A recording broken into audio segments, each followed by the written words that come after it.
राजकारणाच्या निवडणुकीत माझं काय होतंय ते होऊ दे, पण विद्यार्थ्यांच्या भविष्यासाठी विद्यामंदिरं टिकली पाहिजेत. गोकुळ संचालक अभिजित तायशेटे.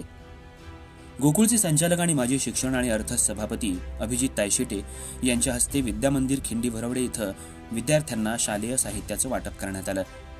राधानगरी तालुक्याचे सामाजिक भान आणि जाण असलेले नेते म्हणून अभिजित तायशेटे यांची जिल्ह्यात ओळख आहे. त्यांच्या सामाजिक दृष्टिकोनातून राधानगरी तालुक्यातल्या खेडोपाड्यात विकासाची गंगा त्यांनी घरोघरी पोहोचवली आहे.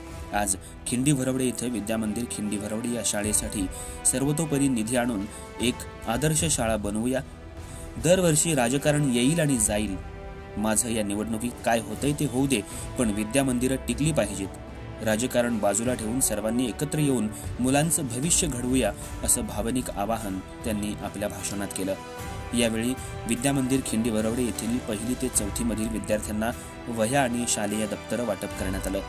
माजी उपसरपंच शशिकांत गुरव यांनी प्रस्तावना मांडताना अभिजित तायशेटे यांनी खिंडी भरवडे गावासाठी केलेला प्रामाणिक विकास हा विसरता येणार नाही, अशा प्रामाणिक आणि जनहित पाहणाऱ्या नेतृत्वाची गरज असल्याचं त्यांनी सांगितलं.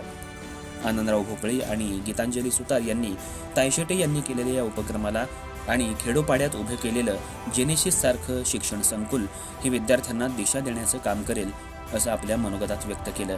यावेळी सरपंच, उपसरपंच, सर्व सदस्य, कर्मचारी, शिक्षक, स्टाफ, पालक, विद्यार्थी आणि नागरिक मोठ्या संख्येनं उपस्थित होते. हे आहे गोकुळचं श्रीखंड, अगदी जिभेवर रेंगाळणार. जिभेवरच नाही तर मनावरही रेंगाळणार. गोकुळ श्रीखंड, मनावर रेंगाळणार.